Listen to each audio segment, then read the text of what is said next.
저는 마흔을 훌쩍 넘긴 평범한 가장입니다. 지금은 가정을 꾸리고 하루하루를 무리 없이 살아가고 있지만 한때는 남들처럼 평범한 삶을 사는 일이 제게는 쉽지 않을 거라 생각했던 적도 있었어요.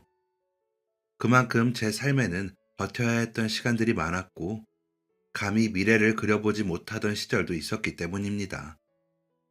하지만 아주 사소해 보였고 그때는 대수롭지 않게 지나쳤던 선택 하나가 제 삶의 방향을 바꿔놓았습니다. 우리는 처음 보는 사람이라도 가까운 누군가와 닮아 있다면 쉽게 지나치지 못하게 되죠. 저 역시 그랬습니다.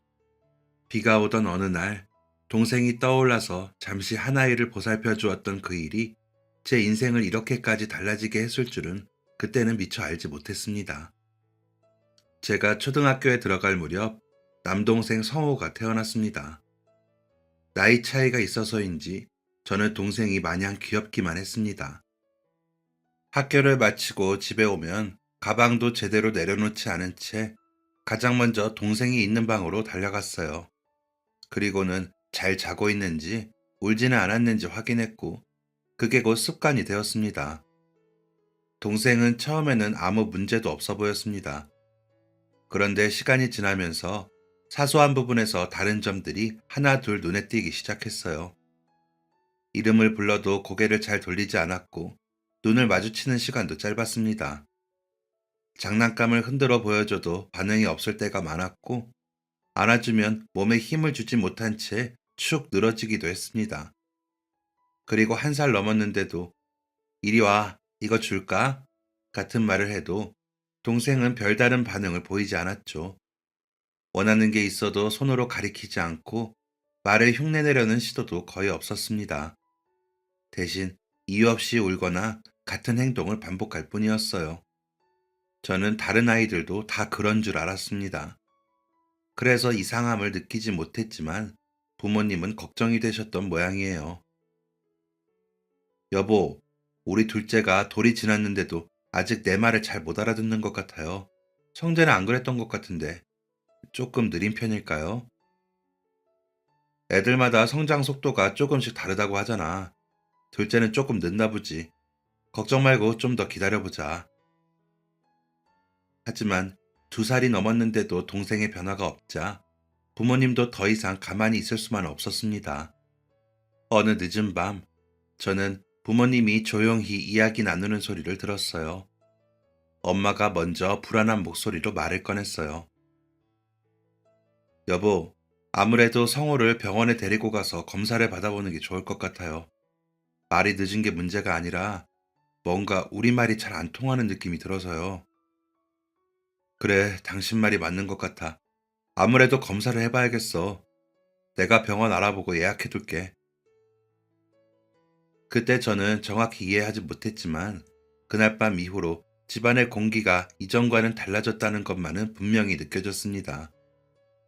병원에 다녀오신 부모님의 표정은 무거웠습니다.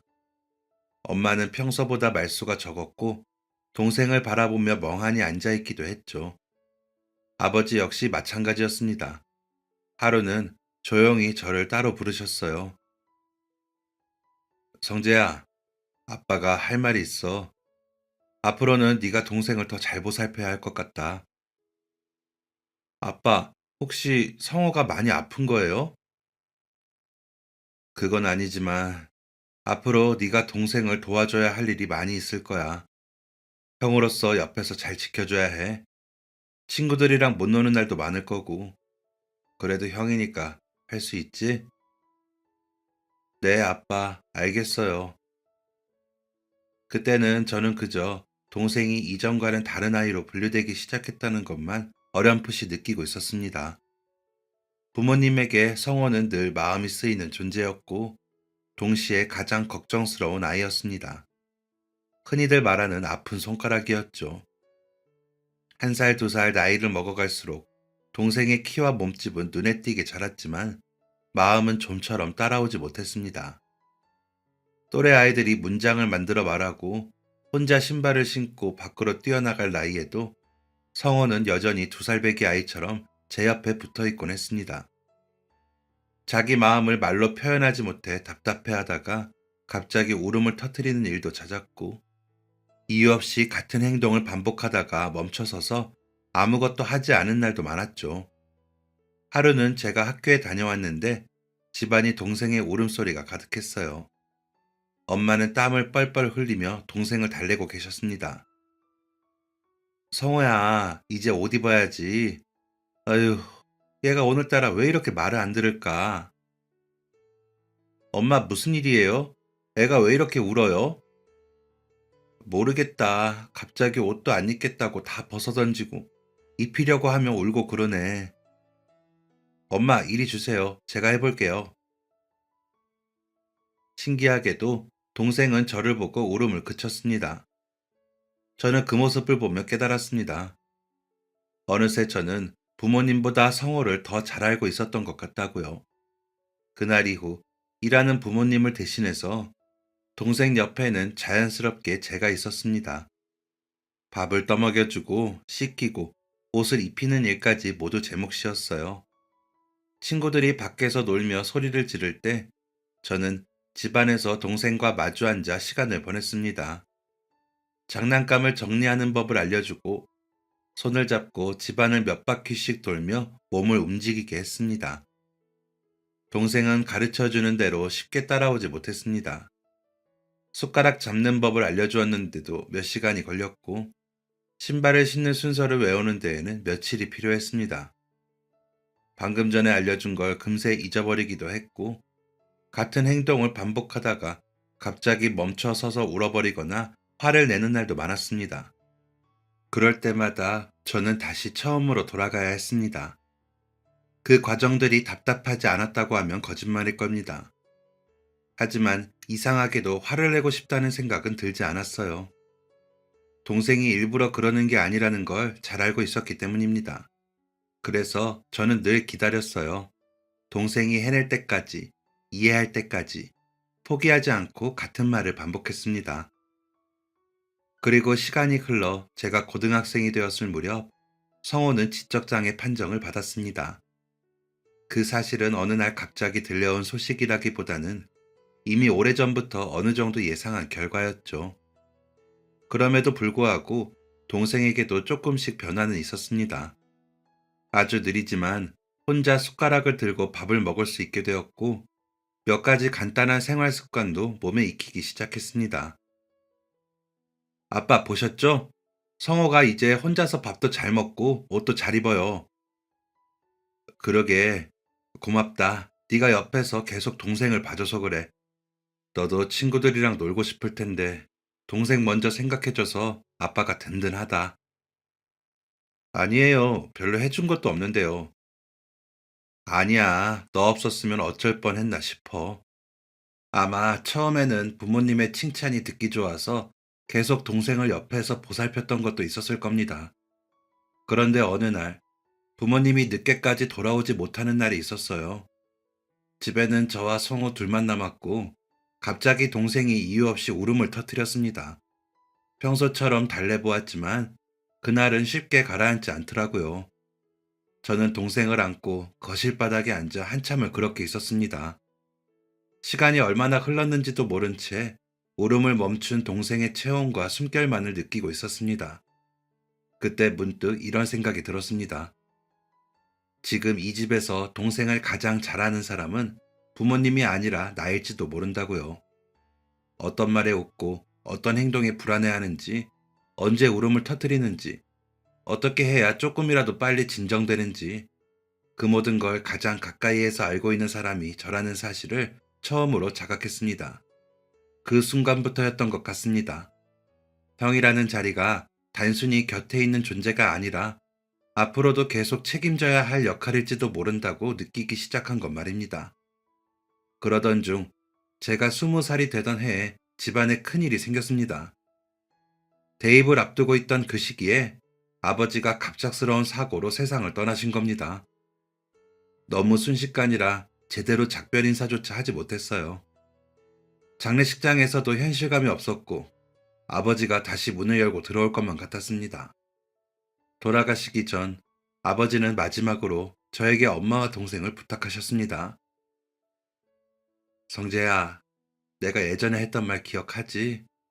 아빠 없으면 네가 동생 형이고 보호자라는 거.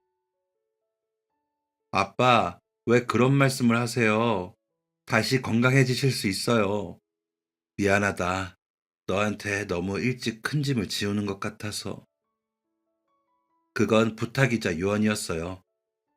그렇게 아버지를 보내드리고 난 뒤 충격 때문이었는지 엄마도 쓰러지고 말았습니다. 한번 건강을 잃게 되자 예전처럼 몸을 쓰는 일도 하실 수 없게 됐죠. 집안은 순식간에 무너졌고 생활은 빠듯해졌어요. 결국 저는 대학 입학을 포기했습니다. 엄마, 저 대학교 안 가도 돼요. 등록 포기할게요. 대학을 포기한다고? 너 꼭 가고 싶어 했잖아. 괜찮겠니? 지금 대학보다 우리 세 식구 먹고 사는 게 더 급하잖아요. 엄마 건강도 안 좋은데 저라도 일을 해야죠.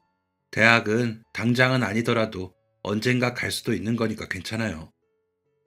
내가 건강해야 하는데 내 몸이 이러지만 않았어도 네가 그런 선택은 안 하는 건데 너한테 떠넘기기만 하는 것 같아서 볼 낯이 없다. 미안하다. 선택이라고 하기엔 너무 당연한 일이었습니다. 누군가는 가장이 되어야 했고 그 역할은 자연스럽게 제 몫이 되었습니다. 저는 20살에 준비도 없이 갑작스럽게 어른이 되었습니다. 제 상황을 알게 된 주변 친구들은 하나같이 안타깝다는 말을 했습니다. 하지만 그 말들이 제게 위로가 되진 않았습니다. 그저 고개를 끄덕이며 웃어 보일 뿐이었습니다. 제 사정은 누가 불쌍해 해준다고 해서 달라질 일이 아니었기 때문입니다. 저는 동생을 돌보면서 동시에 돈을 벌어야 했습니다. 낮에는 동생을 맡길 곳이 없었고 엄마 역시 예전처럼 몸을 쓰기 어려운 상태였습니다. 동생을 학교에 보낸다고 해도 거기서 하루 종일 지내는 건 아니었으니까요. 그래서 선택할 수 있는 일도 몇 가지 되지 않았어요. 밤이나 새벽에 할 수 있는 것들 뿐이었습니다. 늦은 밤에는 편의점에서 아르바이트를 했고 새벽에는 신문이나 우유 배달을 나갔습니다. 일이 더 필요할 때는 택배 상하차 현장에도 나갔습니다. 트럭에서 쏟아지는 박스를 옮기다 보면 손바닥이 갈라지고 허리가 꺾이는 것 같은 느낌이 들었지만 일을 마치고 손에 쥐는 일당을 떠올리면 그 정도 고통은 참고 넘길 수밖에 없었습니다. 해가 뜨면 다시 집으로 돌아왔습니다. 그때부터는 또 다른 하루가 시작되었습니다.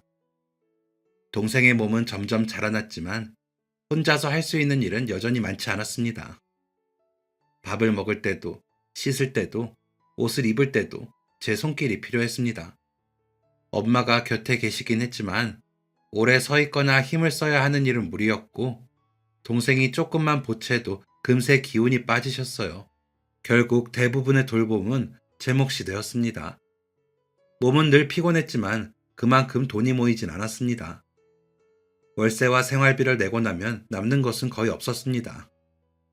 저축을 생각할 여유는 없었고 부족하지 않으면 다행인 정도로 하루하루를 버텨야 했습니다. 그래도 저는 대학을 포기했을 뿐 공부까지 내려놓은 건 아니었어요. 일이 끝나고 집에 돌아와 모든 가족이 자고 있을 때야 비로소 저만의 시간이 시작됐습니다. 작은 책상에 앉아 책을 펼치고 문제를 풀다 보면 눈꺼풀이 자꾸 감겼습니다. 그래도 책을 덮진 않았습니다. 언젠가 다시 기회가 올지도 모른다는 생각 하나로 그렇게 하루를 마무리했습니다. 아버지가 돌아가시고 5년간 단 하루도 허투루 쓰지 않고 살았습니다. 그러다 보니 친했던 친구들을 만나는 일도 항상 뒤로 미뤘었죠. 사실 시간이 없었습니다. 살기가 빠듯하다 보니 고등학교를 졸업한 뒤로는 동창들을 거의 만나지 못했습니다. 연락이 와도 늘 바쁘다는 말로 넘겼죠. 그러던 어느 날 계속 연락을 하면서 지냈던 동창에게서 연락이 왔습니다. 성재야, 나다. 우리 지금 니네 동네 근처거든? 애들이 너 보고 싶다고 난리야. 와서 밥이라도 한 끼 먹고 가. 우리 동네 근처라고? 나는 괜찮아. 니들끼리 맛있게 먹고 가라. 뭐? 이렇게까지 했는데도 안 올 거야? 그러지 말고 나와라. 이러다 얼굴 까먹겠다. 네가 항상 바쁘다고 하니까 우리가 근처로 왔잖아. 너 오늘도 안 오면 진짜 서운하다. 너한테 돈 내라고 안 할 테니까 얼굴이나 비추고 가. 몇몇 친구들이 밥이라도 한번 사겠다며 집 근처로 찾아왔습니다.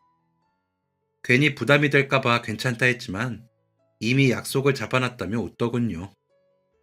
오랜만에 마주한 친구들은 예전 모습 그대로이면서도 또 많이 달라져 있었습니다. 다들 어느새 대학교 졸업반이 되어 있었고 취업 준비 이야기를 자연스럽게 꺼냈습니다.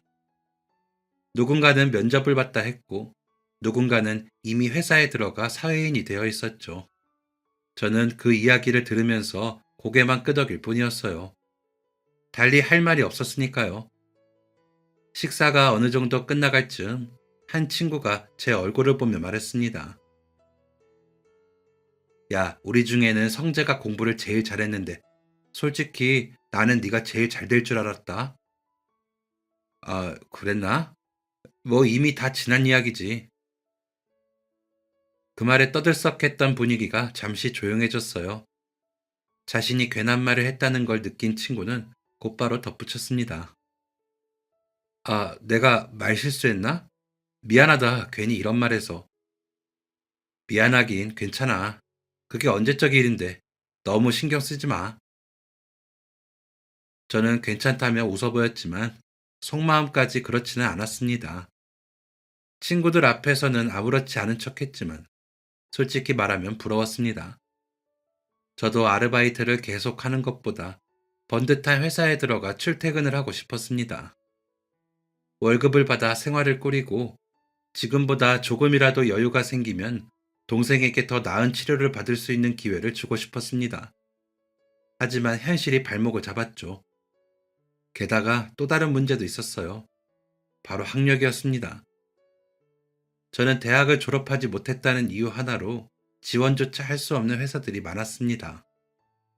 공고를 열어볼 때마다 가장 먼저 눈에 들어오는 조건은 대졸 이상이라는 문구였습니다. 정규직으로 들어갈 수만 있다면 지금보다 훨씬 안정적으로 돈을 벌 수 있을 텐데 대졸이라는 그 벽 앞에서 번번이 멈춰서야 했어요.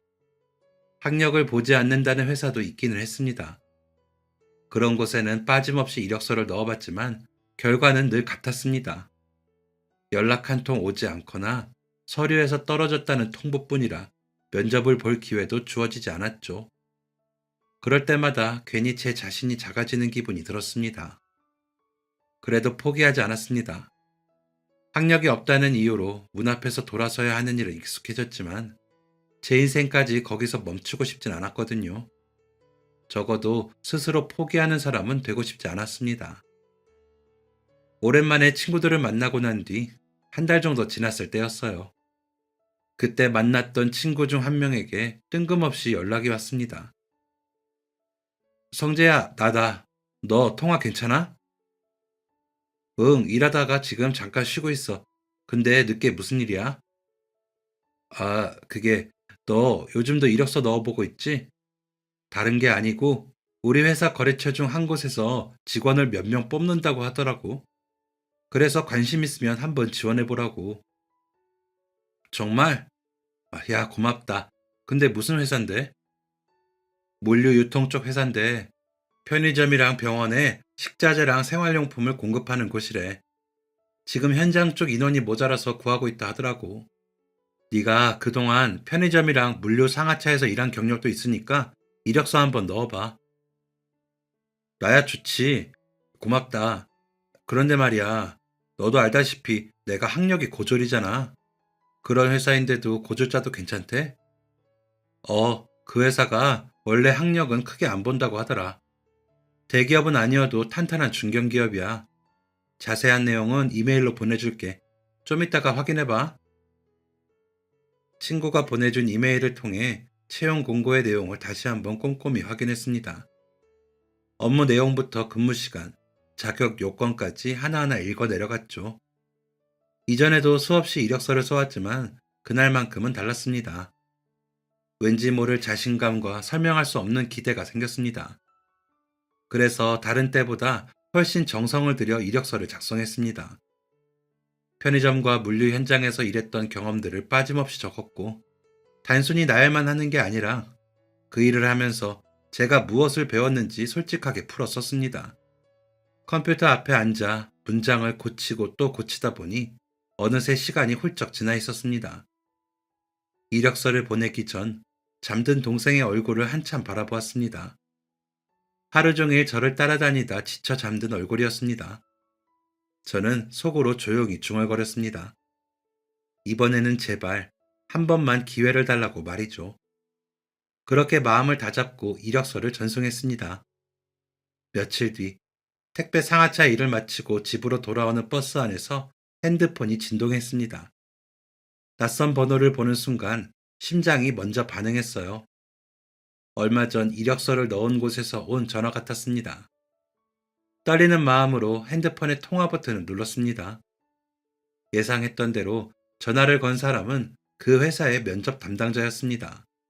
여보세요? 이성재 씨 핸드폰 맞나요? 이력서 보고 연락드렸습니다. 네, 맞습니다.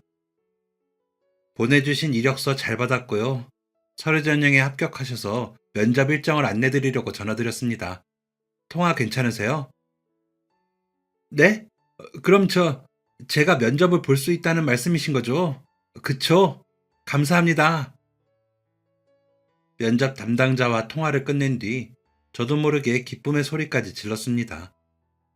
버스 안에 타고 있던 사람들이 일제히 저를 쳐다봤지만 전혀 신경 쓰이지 않았어요. 오랜만에 가슴이 벅차올랐습니다. 이 기회만 제대로 잡으면 지금과는 다른 삶을 시작할 수 있을 것 같았습니다. 정규직으로 일하며 돈을 벌 수 있다면 동생에게도 지금보다 더 나은 환경을 만들어줄 수 있을 거라는 생각이 들었어요. 집에 도착하자마자 기쁜 소식을 엄마에게 전했습니다. 엄마, 저 이력서 통과됐어요. 면접 보러 오래요. 정말 잘 됐다, 잘 됐어. 너 그동안 매일 일하면서 시간 날 때마다 공부하고 취업 준비하는 거 보면서 내가 얼마나 미안했나 몰라. 네? 엄마가 왜요? 그렇잖니. 부모가 돼서 도와주지는 못할 망정 생활이며 동생까지 다 너한테만 맡기고 있으니까 말이야. 꼭 앞길을 막는 것처럼. 저 그런 생각 해본 적 없어요. 오히려 힘들 때 동생 보면서 기운 차린 날도 많아요. 그러니까 앞길을 막는다느니 미안하다느니 그런 말씀 마세요. 이번에도 가족들 생각하면서 면접 잘 준비해 볼게요. 그날부터 저는 일하는 틈틈이 면접 준비를 시작했습니다. 인터넷에서 예상 질문을 찾아보고 제 나름대로 답변을 정리해 보았습니다. 거울 앞에 서서 혼잣말을 해보기도 하고 어떤 질문이 나와도 당황하지 않도록 머릿속으로 여러 상황을 그려봤습니다. 그렇게 준비하다 보니 하루 이틀이 금세 지나갔고 면접 날짜는 점점 가까워졌습니다. 그리고 면접날 새벽, 제가 아르바이트 하고 있던 편의점 사장님에게 전화가 걸려왔습니다. 성재야, 나다. 늦게 너무 미안하다. 내가 자는 거 깨운 건가? 괜찮습니다, 사장님. 근데 무슨 일이세요? 그게 말이다. 새벽 타임에 일하던 애가 갑자기 몸이 안 좋아서 응급실에 갔대. 지금 당장 나올 수 있는 사람이 없는데 네가 혹시 대신 나와줄 수 있을까? 나도 지금 친척 장례 때문에 가족들이 전부 지방에 내려와 있어서 바로 올라갈 수 없거든. 솔직히 말해서 믿을 수 있는 사람이 너밖에 없기도 하고. 다른 날이었다면 당연히 나갔겠지만 그날은 면접을 앞두고 있었기에 어쩔 수 없이 거절해야만 했어요. 죄송합니다, 사장님. 급한 상황이라는 건 알겠지만 사실 제가 오늘 낮에 면접이 하나 있거든요. 일하고 가면 늦을 수도 있어서. 진짜 지금 해줄 사람이 너밖에 없어서 그래. 내가 오죽하면 이러겠니? 여기서 출발하면 점심 전에는 도착할 수 있어. 무슨 일이 있어도 그때까지는 도착할게. 그러니까 출근해주면 안 될까? 시급은 내가 더 쳐줄게. 응? 제가 일하던 편의점은 집에서 꽤 떨어진 곳이었습니다. 주변에 고급 아파트들이 밀집한 흔히 말하는 부자 동네에 있는 편의점이었죠. 그곳에서 대타를 뛰고 바로 면접장으로 이동하려면 시간이 빠듯할 것 같았어요. 조금만 어긋나도 면접에 늦을 수 있는 상황이었습니다. 하지만 전화기 너머로 들려오는 사장님의 목소리는 너무도 간절했습니다. 평소에도 제 사정을 어느 정도 알고 챙겨주던 분이었고 정말로 급한 상황이라는 것도 느껴졌습니다. 사장님만 제때 도착해 주신다면 편의점에서 바로 면접장으로 향해 시간에 맞출 수 있을 것 같았습니다. 잠시 고민한 끝에 저는 결국 입을 열었습니다. 알겠습니다, 사장님. 대신 정말 점심 전에는 꼭 오셔야 해요. 진짜 이번에 늦으면 안 되거든요. 당연하지. 무슨 일 있어도 그때까지는 갈게. 네 덕에 살았다. 고마워. 그럼 너만 믿는다. 통화를 끝내고 저는 가방 안에 면접대 입을 옷을 챙겨놓고 편의점으로 향했습니다. 그날은 이른 아침부터 비가 내리고 있었어요. 편의점에 도착하자마자 평소처럼 청소를 하고 진열대 물건들을 정리했습니다. 몇 시간이 지나고 손님이 뜸해진 틈을 타 가방 속에 넣어둔 면접 준비물을 다시 한번 확인하고 있었습니다. 혹시 빠뜨린 게 없나 마음이 놓이지 않았기 때문입니다. 그때였습니다. 유리문 너머로 누군가 편의점 안을 빤히 들여다보고 있었습니다. 우산도 쓰지 않은 채 비를 그대로 맞으며 서 있는 모습이었습니다. 등치가 꽤 큰 남자였는데 자세히 보니 나이는 그리 많아 보이지 않았어요. 얼핏 봐도 제 동생과 비슷한 17, 18쯤 정도로 보였죠. 잠시 눈이 마주쳤지만 그는 들어오지도 돌아서지도 못한 채 그 자리에 그대로 서 있었습니다. 그때 마침 계산대 앞에 있던 단골 손님 한 분이 밖을 힐끗 보더니 낮은 목소리로 제게 말을 걸었습니다. 아니, 저 사람은 누군데 비가 오는데 밖에서 저러고 있어? 청년, 아는 애야? 아니요, 저도 처음 보는 사람이에요. 그래, 근데 좀 이상한 것 같더라.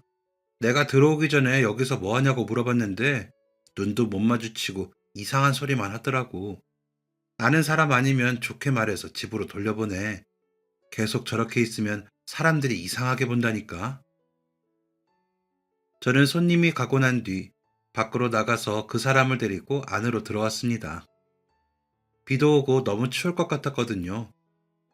그에게 누군가를 기다리는 거라면 안에서 기다려도 된다고 말했지만 그는 아무런 말도 없이 제 눈도 잘 마주치지 못했어요. 손톱을 물어뜯으며 계속 불안한 모습을 보였죠. 그 순간 뭔가 익숙한 느낌이 들었습니다.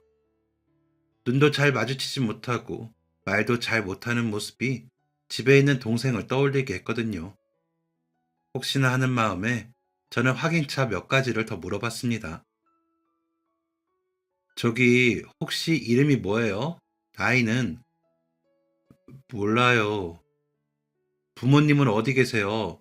왜 혼자 밖에 서 있었어요? 혹시 엄마 잃어버렸어요? 몰라요. 배고파. 배고파요.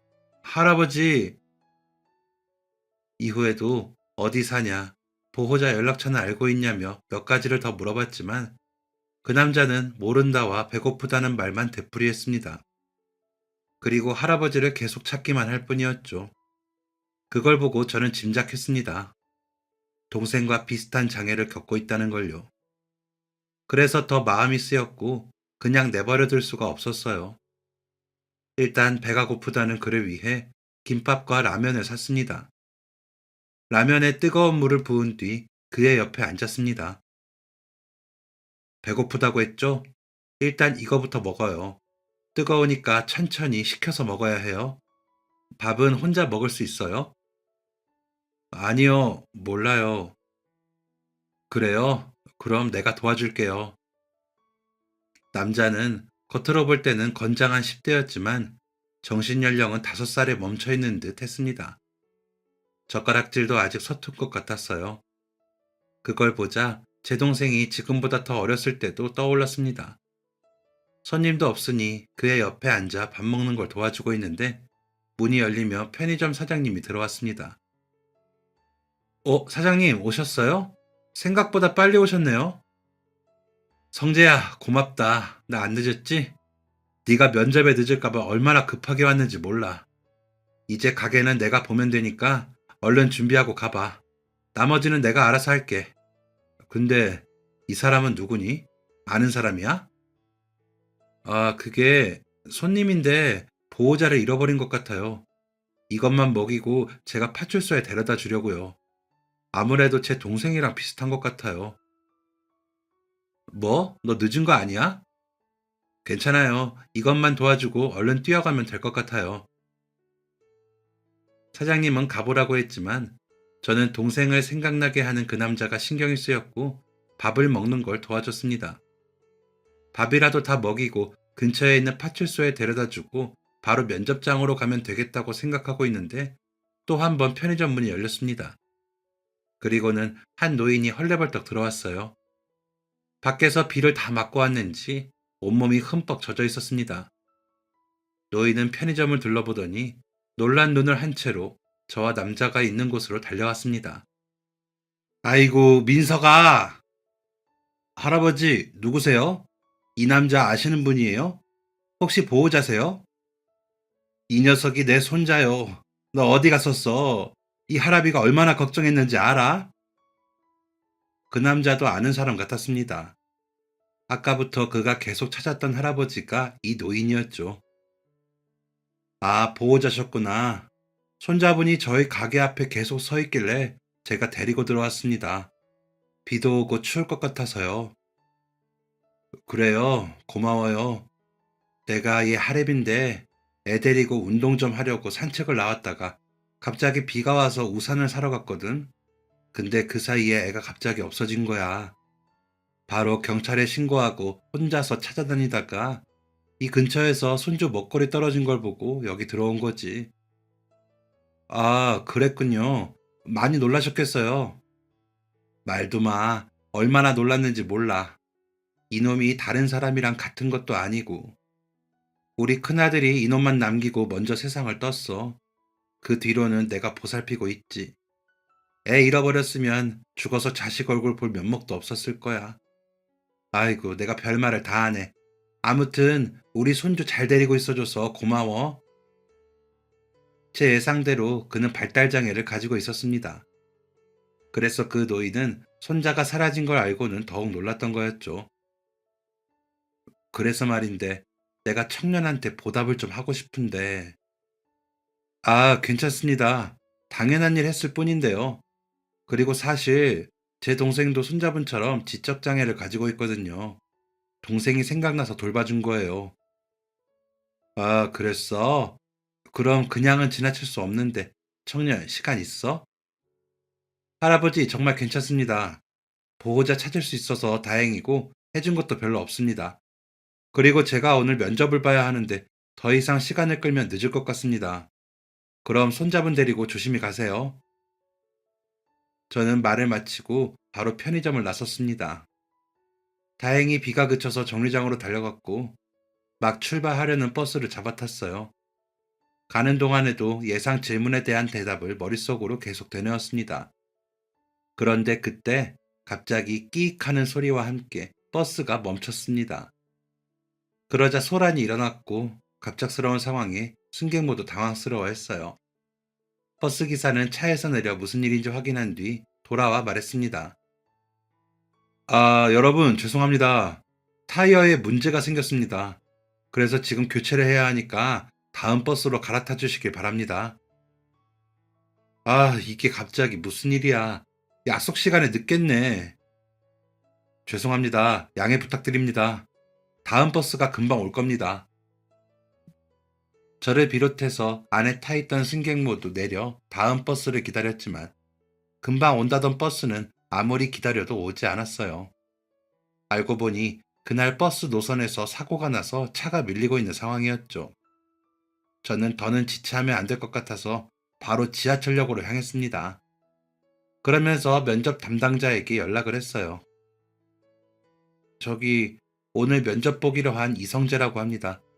죄송하지만 제가 타고 가던 버스가 갑자기 사고가 나서 시간에 조금 늦을 것 같습니다. 알겠습니다. 얼마나 늦으실 것 같습니까? 한 10분 정도요. 죄송합니다. 금방 가도록 하겠습니다. 네, 알겠습니다. 면접 순서를 바꿔드릴 테니까 절대 늦지 마세요. 감사합니다. 제 시간에 맞춰 가도록 하겠습니다. 미리 연락을 한 덕에 10분이라는 시간을 벌긴 했지만 그럼에도 불구하고 저는 5분을 더 지각해 버렸습니다. 다시 한번 사정을 해봤지만 이미 기회는 떠나버렸죠. 정말 죄송합니다. 그래도 한 번만 기회를 주시면 안 될까요? 이미 저희가 한 번 기회를 드리지 않았습니까? 그런데도 늦으신 거고요. 면접에 늦는 사람은 기본이 안 된 겁니다. 면접은 끝났으니 이만 돌아가 보세요. 면접 담당자는 차갑게 돌아섰습니다. 저는 속상하고 실망한 채로 굳게 닫힌 면접장 문 밖에서 한숨을 쉬고 있었어요. 이번에는 정말 잘해보고 싶었고, 준비도 철저하게 했고, 기대도 했기에 실망감은 더 컸습니다. 그래서인지 쉽게 발이 떨어지지 않았죠. 그런데 그때 누군가 아는 척을 하면서 다가왔습니다. 뭐? 이게 누구야? 아까 편의점에서 봤던 청년 아니야? 여긴 무슨 일인가? 이런 회사에 자신을 아는 사람이 없을 텐데 누군가 싶어서 쳐다봤더니 그 얼굴을 확인하고 깜짝 놀랐습니다. 큰 소리로 반갑게 인사하며 다가오는 사람은 그날 편의점에서 잃어버린 손자를 찾았던 바로 그 어르신이었거든요. 청년, 무슨 일이야? 젊은 사람이 왜 여기서 세상 다 산 듯한 표정을 하고 있어? 어? 할아버지가 여기는 어쩐 일이세요? 내 회사에 내가 있는 게 뭐가 잘못됐나? 네? 할아버지 회사라고요? 제가 어리둥절한 표정으로 묻자 어르신은 사람 좋은 웃음을 띠며 자신이 이 회사의 창업주이고 지금은 둘째 아들이 이어받아 경영 중이라고 했습니다. 그리고 자신은 한 발짝 물러나 회사 고문으로 도움을 주고 있다고 했죠. 아, 혹시 청년이 면접 보러 간다고 했던 게 우리 회사였어? 우리가 인연은 인연이네. 아까 자네 그냥 보내고 나서 연락처라도 물어볼까 후회했었거든. 손자가 그 일로 놀라서 몸에 이상이라도 생겼을까봐 병원에 데리고 갔다가 급하게 검토할 서류가 있어서 회사에 들른 건데 자네랑 만나려고 그랬나 보구만. 그런데 자네 왜 이렇게 죽상이야? 면접을 망친 겐가? 아, 그게 면접을 못 봤습니다. 면접장에 들어가지도 못했어요. 어? 면접을 보지도 못했다는 거야? 아니, 왜? 저는 어르신에게 어떤 일이 있었는지 설명했고, 그는 안타까운 얼굴로 말했습니다. 어허, 이거 참 안타깝게 됐구만. 어쩔 수 없죠. 어쨌거나 면접 시간에 늦은 건 제 잘못이니까요. 그럼 이렇게 하면 어떤가? 오늘 자네가 우리 손자를 돌봐준 시간 때문에 시간이 촉박했던 탓도 있으니까 나한테도 어느 정도 책임이 있는 것 같네. 내가 그만큼의 시간을 다시 갚겠네. 네? 어르신, 그게 무슨 말씀이신지. 내가 말을 해서 자네가 면접을 볼 수 있게 도와주겠네. 어느 정도 나한테도 책임이 있으니까 말이야. 아참, 자네 이름도 안 물어봤군. 저 이성재라고 합니다. 그래, 여기서 잠시만 기다려보게. 할아버지는 그렇게 말하고 어디론가 통화를 하는 것 같더니 잠시 후 다시 돌아왔습니다. 그리고 제게 말했어요. 기다렸지? 자네가 오늘 마지막으로 면접을 볼 수 있도록 내가 말해놨네. 지금 들어가서 기다리면 될 거야. 네, 정말요? 어르신, 감사합니다. 그런데 제가 그래도 될까요? 감사하긴. 자네가 우리 손자에게 써준 시간만큼 그 시간을 돌려준 것뿐이야. 얼른 들어가 보게. 저는 몇 번이나 고개를 숙여 인사를 한 뒤 면접장 안으로 들어갔습니다. 한 번 더 어렵게 얻은 기회를 다시 놓쳐버릴 수는 없었기에 이전보다 더 각오를 했죠. 제 차례를 기다리며 자리에 앉아 있는데 그때 문득 이런 생각이 들었습니다. 이 자리에 앉아 있게 된 게 어쩌면 제 동생 덕분일지도 모른다는 생각이요. 집에 있는 동생이 떠올라 편의점에서 그 남자를 도와주지 않았더라면 이 기회 자체는 없었을 테니까요. 동생 덕에 만들어진 자리니만큼 저는 최선을 다해서 면접에 임했습니다. 면접을 마치고 건물을 나섰을 때 회사 정문 앞에 낯이 익은 뒷모습이 보였습니다. 저는 그 사람을 알아보자마자 거의 반사적으로 뛰어갔습니다. 어르신, 잠시만요. 자네. 그래, 면접은 잘 봤나? 네, 덕분에요. 정말 감사합니다. 결과가 어떻게 될지는 모르지만 면접이라도 볼 수 있어서 다행이에요. 정말 열심히 준비했었거든요. 나는 그냥 자네가 우리 손자한테 써준 시간만큼의 기회만 만들어 준 거야. 만약에 합격한다면 그 다음은 청년이 스스로 만들어가야 해. 네, 명심하겠습니다. 오늘 정말 감사했습니다. 조심히 들어가십시오. 면접을 마치고 집으로 돌아와서 저는 평소와 다름없이 동생의 저녁을 챙긴 뒤에 밤에는 또 아르바이트를 나갔습니다. 예전에는 어쩌다 면접이라도 보고 오면 계속 찜찜함이 남았었는데 그날은 오히려 후련했습니다. 회사에 붙든 떨어지든 최선을 다했으니 후회는 남지 않을 것 같았죠. 그리고 일주일 뒤 그 회사로부터 연락이 왔습니다.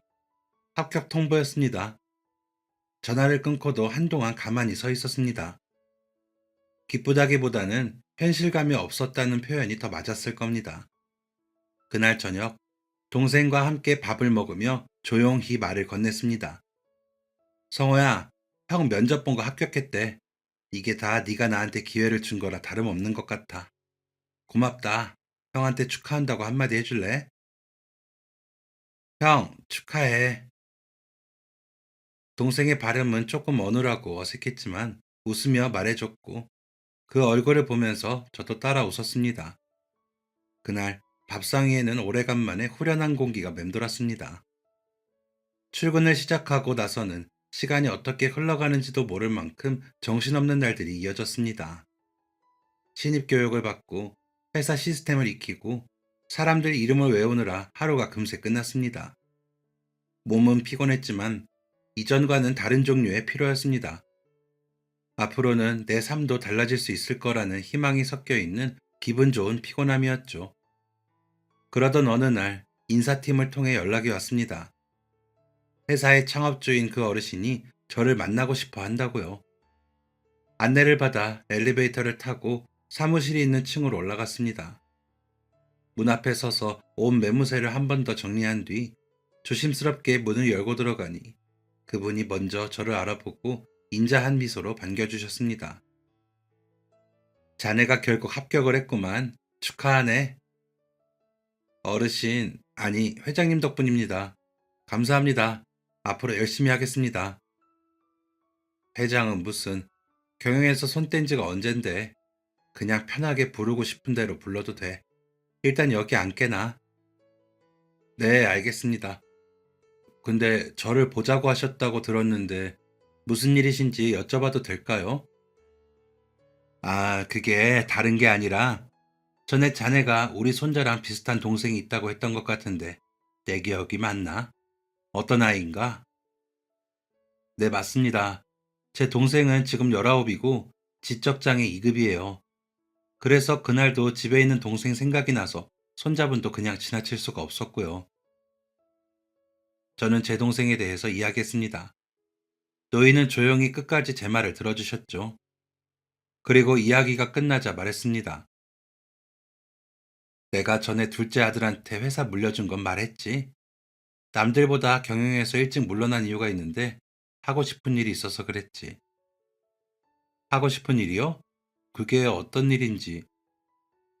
우리 큰아들이 손자 하나 떨렁 남기고 세상을 떠나고 나니까 앞으로 손자가 나 없이 살아가야 할 세상이 걱정되더군. 자네도 그런 생각 해본 적 없나? 내가 먼저 떠난 뒤에도 저 아이가 이 세상을 혼자 잘 살아갈 수 있을까 하는 걱정 말일세. 어르신의 마음이 이해가 갔습니다. 아직 먼 이야기라고 생각하면서도 언젠가 제가 없을 때 동생이 어떻게 살아가게 될지 걱정해 본 적이 한두 번이 아니었기 때문입니다. 네, 저도 비슷한 생각을 해본 적이 있습니다. 지금도 그게 제일 걱정이고요. 그래서 회사 경영은 둘째한테 물려주고 나는 우리 손자랑 비슷한 아이들이 치료와 교육을 받을 수 있도록 재단을 하나 만들었네. 재단을 통해서 단체에 지원도 하고 아이들 후원도 하고 있지. 그래서 말인데 마침 이번에 또 후원자를 더 뽑고 있거든. 괜찮다면 자네 동생도 내가 추천을 해줘도 되겠나? 상상하지도 못한 제안에 어떤 말을 해야 할지 정리가 되지 않았습니다. 하지만 한편으로는 기뻤습니다. 그저 그동안 혼자서만 짊어지고 있던 걱정을 누군가가 함께 바라봐주고 있다는 느낌이 들었거든요. 어르신은 계속 말을 이어갔습니다. 자네도 알겠지만 우리 손자나 자네 동생 같은 아이들에게 진짜로 필요한 건 결국에는 사회에서 보통의 사람들과 섞여 살 수 있도록 준비를 해주는 걸세. 우리 재단에서는 그렇게 될 수 있도록 후원하고 있고 말이야. 만약 후원을 받는다면 언어나 행동, 그리고 인지치료는 물론이고 직업훈련도 받을 수 있게 기관이랑 연계해 줄 거야. 정말이십니까? 그럴 수만 있다면 동생도 저도 큰 도움이 될 겁니다. 제가 뭘 준비하면 될까요?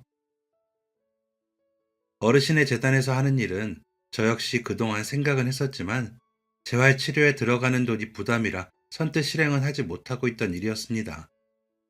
그래서 그분의 제안을 받아들이기로 했습니다. 동생에게 꼭 필요한 기회라는 생각이 들었거든요. 그래서 서류들을 하나씩 챙겨 제출했습니다. 진단서부터 생활기록, 소견서까지 준비해야 할 게 생각보다 많았어요. 서류를 정리하며 다시 한번 동생의 지난 시간을 돌아보게 되었고, 그동안 우리 가족이 얼마나 버텨왔는지도 실감하게 되었습니다. 다행히 재단의 심사는 통과되었고, 동생은 정기적으로 언어치료와 행동치료를 받을 수 있게 되었습니다. 그뿐만 아니라 인지훈련과 사회성 훈련까지 함께 받을 수 있었고, 그 단계가 지나면 직업훈련 기관과도 연계가 가능하다는 설명을 들었습니다. 처음 치료를 받으러 가던 날, 동생은 낯선 공간이 불안했는지 제 손을 놓지 않으려 했습니다. 예전 같았으면 그냥 집으로 돌아왔을지도 모릅니다. 하지만 이번에는 다르게 해보고 싶었습니다. 형아, 무서워. 나 집에 가고 싶어. 성호야, 괜찮아. 익숙하지 않겠지만 우리 조금만 더 해보자. 형이 옆에 있잖아. 끝날 때까지 어디 안 가고 여기서 기다려줄게. 약속한 것처럼 저는 동생 옆에 앉아 끝까지 기다렸고 치료사와 함께 천천히 적응해 나갔습니다. 변화는 단번에 오지 않았지만 분명히 이전과는 달랐습니다. 그 사이 저도 회사에서 조금씩 자리를 잡아갔습니다. 급하게 당장 다음 날만 보고 달리던 생활에서 벗어나 계획을 세우고 일할 수 있게 되었어요. 아르바이트를 하면서 했던 경험들은 실전에도 도움이 됐습니다. 무엇보다 월급이 정해진 날짜에 들어온다는 사실만으로도 삶은 훨씬 안정적으로 변했어요. 그리고 취직을 하고 나니 그전에는 막혔던 대출도 쉬워졌습니다. 회사에서 1년 정도 일한 뒤 가장 먼저 한 건 이사였어요. 오랫동안 세 식구가 살았던 낡은 집을 떠나 조금 더 넓고 따뜻하고 밝은 곳에 집을 얻었습니다. 엘리베이터가 있었기에 엄마가 계단 걱정을 하지 않아도 되었고 동생도 편하게 지낼 수 있었죠. 크고 화려한 변화는 아니었지만 저희 가족에게는 무엇보다 행복한 일이었어요. 그 뒤로 제 삶에도 조금씩 변화가 찾아왔습니다. 회사에서는 제 노력을 인정해 주었고 한 단계씩 승진을 하며 자리를 잡아갈 수 있었습니다. 일에 쫓기기만 하던 시간이 지나고 제 이야기를 차분히 들어주는 사람을 만나 가정을 꾸리게도 되었습니다. 예전의 저라면 감히 상상하지 못했을 삶이었습니다. 하지만 저보다 더 크게 달라진 사람은 다름 아닌 제 동생입니다. 재단의 후원으로 동생은 치료를 꾸준히 이어갈 수 있었고 그 과정에서 직업훈련까지 받을 수 있었죠. 그 결과 지금은 보호된 환경에서 일을 하고 있습니다. 남들이 보기에는 단순하고 쉬워 보일지 모를 일입니다. 하지만 동생에게는 여전히 하루하루가 도전의 연속일 겁니다. 정해진 시간에 출근하고 맡은 일을 끝까지 해내는 것만으로도 많은 용기와 몇 배의 노력이 필요하니까요. 그럼에도 불구하고 동생은 오늘도 자기 몫의 하루를 살아가고 있습니다. 그리고 그런 모습을 볼 때마다 저는 말로 다 표현할 수 없는 뿌듯함을 느낍니다. 동생이 해내고 있다는 사실 하나만으로도 그동안의 시간이 헛되지 않았다는 걸 알 수 있기 때문입니다. 살다 보면 문득 그날 편의점에서 만났던 아이가 떠오르곤 합니다. 제 동생이 떠올라 잠시 손을 잡아주었을 뿐이었지만 그 일이 결국 제 삶을 여기까지 이끌었습니다. 누군가를 돕겠다는 거창한 결심이 아니라 동생을 돌봐왔던 대로 곁에 있었을 뿐인데 말입니다. 지금도 저는 여전히 형이고 여전히 동생의 보호자입니다. 다만 예전과 다른 점이 있다면 그 역할이 더 이상 제 삶을 멈추게 하지는 않는다는 사실입니다. 동생을 생각하며 잡았던 손 하나가 제 인생의 방향을 바꾸었고 저는 오늘도 그 방향으로 천천히 걸어가고 있습니다. 지금까지 사연 들어주셔서 감사합니다. 사연이 재밌으셨다면 구독과 좋아요를 눌러주세요. 감사합니다. 안녕히 계세요.